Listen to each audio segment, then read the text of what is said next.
Palantir. I think they're going to, like I said to you guys, they're going to grow, but it's going to be a slow, steady growth. We're not going to see this S-curve giant leap all of a sudden, unless like we go to war with China and, everyone's like, fuck it, whoever give Palantir a $5 billion contract to figure out how we're going to screw over the Chinese, which, believe it or not, I think it's actually happening in the background. I mean, do you think so? This, I think, fits really well into a transition with what Sean was talking about. Yep. Go ahead, Matt. You got to set it up. Do you think that? Sorry, I didn't mean to steal. No, you got it. You got it. Set up the stuff, but do you think that fits directly into what Sean was talking about, where they could capture a couple $1 billion contract with, say, the DoD being the primary sort of defense contract for the software prime? Yeah, software for AI, for whatever you want, and when it comes to the U.S. and not only the U.S. but NATO, would that have a huge congressmen were listening intently to Sean, right? I mean, they were asking me real questions. They weren't just bullshitting him. It seemed like for those 20 minutes. I'm pretty sure that's the one thing we can all agree on, whether you're a Democrat or a Republican. If you ask either side, what is the main threat, the existential threat to the United States?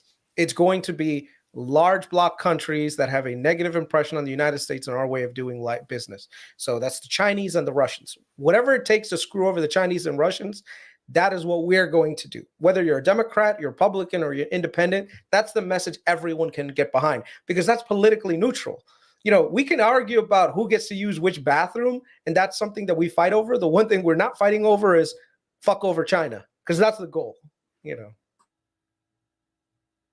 Steve, any thoughts you have on what Sham got to say in terms of increasing the DoD budget for defense for software by 5%? Do you think that's possible they would ever do that?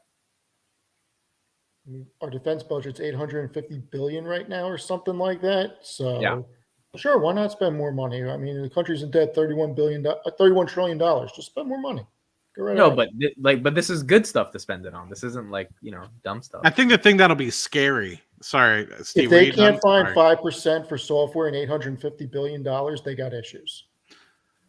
So I think the thing that's going to be scary, and this just doesn't go for DoD or defense spending or anything, that is the massive amounts of efficiencies and loopholes that they will be able to uncover that will shrink. And I think that will probably have a lot of butt puckering within the organizations that are already set up and contracting with the U.S. government. Just like how Tyson Foods, you think Tyson Foods, they're probably watching every single little, nitty gritty detail and trying to find any loopholes that they can close up, where this contractor's taking 20%, this contractor's taking 30%. Let's, knock them out of the system and clean up that and make that more efficient. I guarantee that with the amount of money that the U.S. government alone is spending, they'll find hundreds of millions, if not billions of dollars of inefficiencies that are being spent every single year, and they'll more than pay for themselves when it comes to being able to use Palantir. And that doesn't go just across the DoD. That goes through the healthcare systems, like we've talked about in the past. That goes through every single piece of the government that could be used and could use this potential software and, create massive amounts of efficiencies that'll, probably help us when it gets back to, let's get this country back to a damn surplus with the $4 trillion a year in taxes we actually collect, rather than being in a deficit like we've been for the past, I don't know, since I've been really paying attention since the early 2000s. So here's two things I'm going to quickly address. One is in the comment section. Another, the U.S. is in a recruiting deficit crisis when it comes to the military personnel. Okay, no one wants to join the military. It's just obvious right now, whether it's a lot of the ideologies that the military has professed right now doesn't align with the values of your traditional recruiting base. Real quick, when you served, and thank you for your service, was there a robust amount of people signing up? Yeah. When the economy tanks, dude, the military gets the most amount of recruits. It just happens because half of my class, my basic class, was people that were one out of work. They didn't have a job, right? 2, they had to support their families, right? 3, the military at the time was offering really great benefits and a lot of bonuses, so that was a viable option. So whenever the economy takes a tank, a lot of people, they go into the military route. So I think a lot of people think that the only reason why people join the military is just America, go gung-ho, that's it. But no, there's other things out there. So I joined during the surge in 2008. So I saw a lot of people that were joining. Believe it or not, there was this one guy, and I don't know, I'll tell you about, his name was Rawlings. Rawlings was probably like 36 or 37. And the military at the time was really, really, because we had huge deployments in Afghanistan and Iraq at the same time. They were really hurting for people. Now, in order for this guy to get in, they needed to do a special waiver for him. I think he was actually prior service Navy, but they made him do basic again. And I remember during PT, this guy could not do PT. He was out of it. So I remember the first time drill sergeant went up to him and was like, Rawlings, you might be the fucking first private to die of old age, while on active duty. So it was just fucking hilarious. So and you were 22 at the time, right? You had just I was 22. I was a young guy, So I saw a lot of people that were joining the military out of pure desperation because the economy was so bad. So that's one thing. Right now we have a very strong economy, strong labor market. So the alternative to join the military versus get a good full-time job where you don't get deployed and you get your limbs blown off, it's there.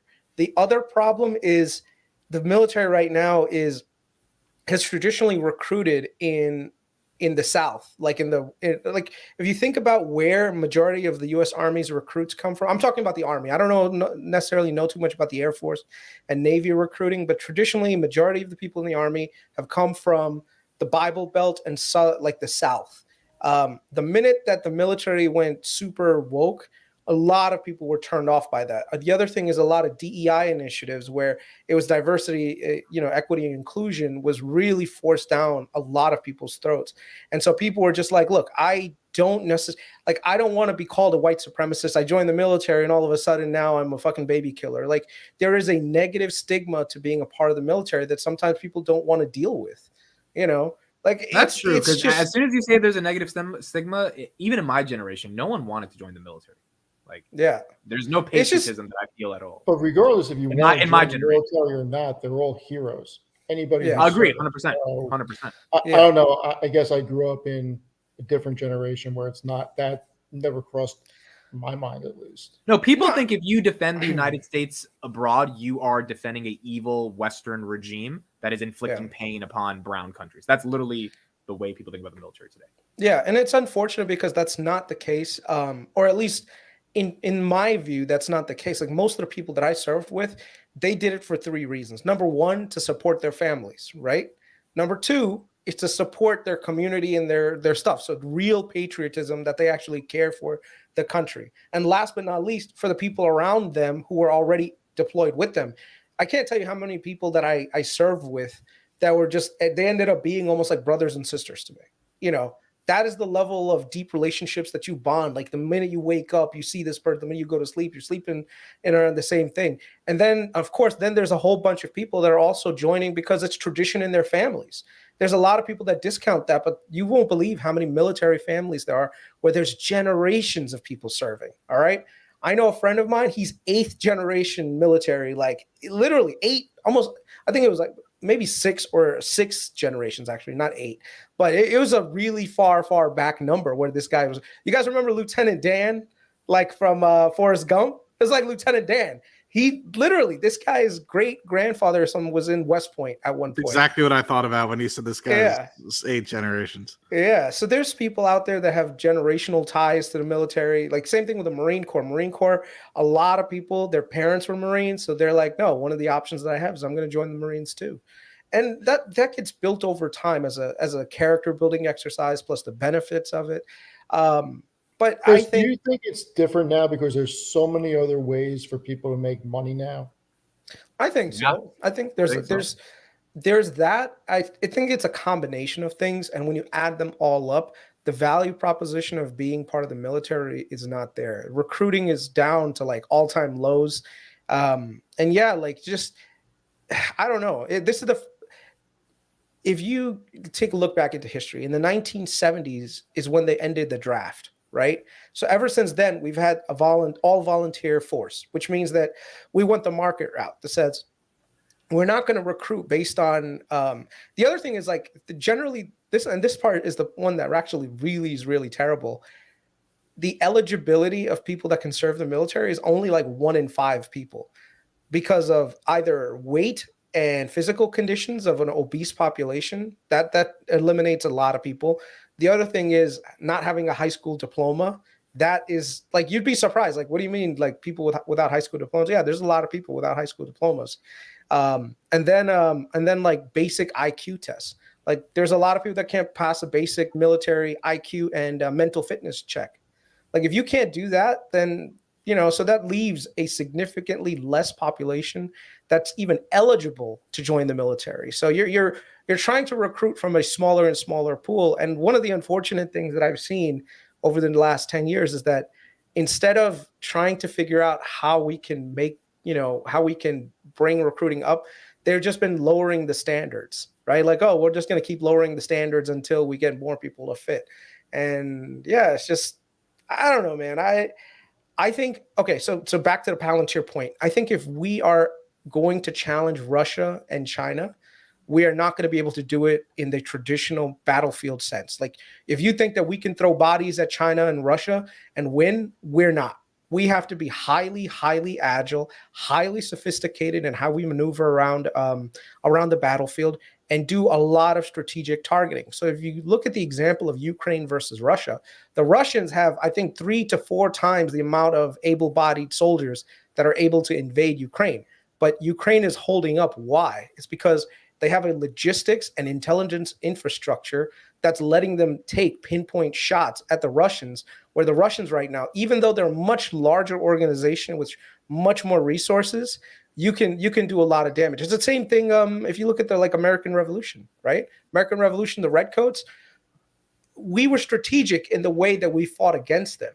So the whole doctrine of everyone who has a bigger military is automatically going to win is completely out of the realm of possibilities. So right now, the military has to figure out how do we coordinate ourselves so that the limited resources that we have in terms of manpower can be used in a maximum effect. And one of the ways that you do that is by having things like Palantir, where it gives you the most real-time, up-to-date information on the battlefield so you can make decisions way faster than your enemies can. I mean, imagine right now you have a satellite in the air and you can see troop movements. You know where their troops are going to be even 10 minutes before they're about to be there, how highly advantageous that could be. You could launch an entire salvo of artillery in a location. By the time that they're literally standing on the ground, you could take out an entire division. So one guy pushing a button on a computer in the middle of Langley, Virginia can take out an entire company of soldiers in Russia. Like that is a huge game changer, right? So you don't need to have that giant army of people.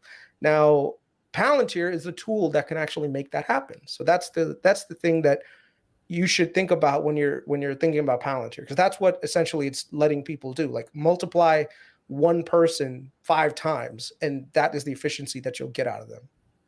Without tools like Palantir, I'm not so sure the military can really compete against the Chinese and the Russians. What do we think about what Karp said on CNBC specifically about Cramer and his references?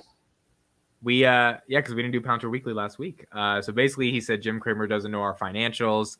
And look, I think it's offensive that he says it's not a real company. I mean, it's 100% a real company. Well, we know that. But I mean, I don't know why I think Cramer hates Karp, just like Chris hates Karp. But he and look, Cramer flip-flops a lot, but he's flip-flopped on Palantir quite a bit. I mean, he's been bullish before on it, and now he's saying it's not a real company. A company did $1.9 billion in revenue. It's got $2.4 billion cash, 0 debt. It's 100% a real company. What do you think about Karp saying, ask me about the stock price in 2 years? Do you think what else is he going to say? But the thing is, I believe him. Yeah. Or at least I tell myself I believe him. I think. Do you really think that it's actually going to be that drastically different in 2 years? I think we're in the infancy of AI, and I think AI is going to change a lot of things. And it's going to be not a lot of companies take a little. It's going to be the main companies. Yeah, I mean, that was his core point. He literally outlined 0 to 1 and saying like there's going to be 5 to 10 companies that take the whole sector. And this is the other thing: ethics, tech, and then like control over the data. So governance. He said the company that solves those 3, in his words, makes a lot of money. I mean, either they may be the one with the framework that is the governance behind it too. Yeah, because as CodeStrap said, the models are a commodity. Everyone's training everything on the same data, or on the same types of models. The data differentiates, and so if you want to use Palantir's model or Snowflake's model, it doesn't really matter. It matters who's the enterprise going to give the data to, and that's where you either believe Karp or not when he says we are going to win in that conversation. So I want to tie that back to what Sham was bringing up when he was having that conversation. He was talking about, what he was talking about was blue team, red team, whatever. But what he really meant was, and then what I think, like, let's peer off like the generalities of it was, we're not going to go out, like what he's basically saying is we're not just going to come in, take over your data and just, do whatever we want with it. And what he was basically saying was, and this is what I've been alluding to with my company and what I think Karp and Sham always talk about, is that collaboration effect of embedding and changing the IT department within the entirety of whether it is the DoD or any enterprise that he gets in touch with. It's a true collaboration effect of, we're going to be in this together. We're not just going to take over your data, run away with it back to Denver, or in the case of Google or Microsoft, run back and take it to Silicon Valley or wherever they're at. Well, I can't speak for those guys. What I can speak for is how important data privacy is, and working collectively with organizations is for Palantir. And I think what Karp is meaning a little bit is with the regulatory aspect of it, and make sure that the right rules and guide rails are in place. Do we believe Karp where he says he's going to get more business for Palantir because they have the advantage on the governance side? Maybe not initially, because I think that's the $1 billion question, right? Like, if it's him or Salesforce, and he can guarantee the client that Salesforce can't protect the data like they can. That was Chris's whole point when the AIP news broke. He was like, this AIP is not special because other companies are doing it, right? This chat-based interface for business intelligence. So the only thing that makes it special is the governance of the data.